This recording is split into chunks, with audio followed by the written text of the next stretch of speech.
السلام علیکم، welcome to my channel. امید کرتا ہوں سب خیریت سے ہوں گے۔ اگر میرے چینل پر نئے ہیں تو چینل کو سبسکرائب کرنا۔ بھارت میں حیدرآباد دکن سے 7 میل دور کولگن نامی ایک شہر ہے، جہاں ایک کسان اپنے کھیتوں میں بیج بو رہا تھا۔ صبح کا وقت تھا، علاقے کا نواب سیر کرتا ہوا وہاں سے گزرا۔ کسان کو محنت سے کام کرتے ہوئے دیکھ کر نواب نے سوچا کہ کسان سے اس کی خیریت دریافت کرنی چاہیے۔ وہ گھوڑے سے اترا اور کھیت کے کنارے پہنچ کر کسان سے پوچھا، کیوں بھائی، کھیتی باڑی میں تم سے اس قدر محنت کرتے ہو، کتنا کچھ کما لیتے ہو، کچھ فائدہ بھی ہوتا ہے یا نہیں؟ کسان نے سر اٹھایا اور نواب سے کہا، فائدہ کیا جناب، فصل کٹنے کے بعد اس کے 4 حصے کر لیتا ہوں۔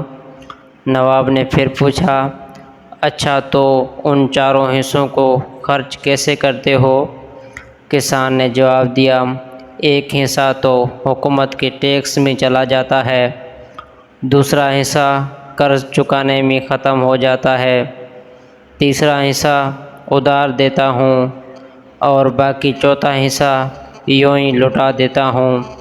نواب کو کسان کی یہ عجیب اور غریب باتیں سن کر بہت تعجب ہوا۔ حیرت سے پوچھا، تمہاری باتیں میری سمجھ میں نہیں آئیں، صاف صاف بتاؤ، تم قرض چکاتے بھی ہو یا اور دیتے بھی ہو؟ ایسے کون سا قرض ہے جو ہر فصل پر ادا کرتے ہو اور پھر بھی ختم نہیں ہوتا، اور وہ کون ہے جسے تم ہمیشہ قرض دیتے ہو اور پھر 1/4 رقم تم یوں ہی اڑا دیتے ہو؟ کسان نے جواب دیا، جناب بات دراصل یہ ہے کہ میرے والد نے ایک شاہوکار سے رقم ادھار لی تھی، والد کے مرنے کے بعد اس کا سود میں ادا کرتا ہوں، ایک حصہ ٹیکس دینے کے دوسرا حصہ یہ ادا ہو جاتا ہے اور تیسرا حصہ کسی ادھار دیتا ہوں۔ نواب نے پوچھا، کسان نے کہا، یہ میں اپنے 2 لڑکوں پر خرچ کرتا ہوں تاکہ بڑھاپے میں وہ مجھ پر خرچ کریں۔ نواب نے پوچھا، اور یہ ایک حصہ فضول کیوں اڑا دیتے ہو؟ کسان نے کہا، میری ایک لڑکی بھی ہے، آپ کو پتہ ہے کہ آج کل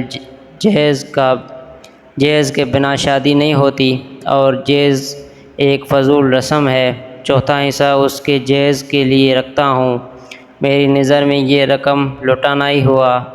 نواب اس کی معدلت گفتگو سے بہت متاثر ہوا اور ایک بڑی رقم اسے انعام کے طور پر دے دی اور رخصت ہو گیا۔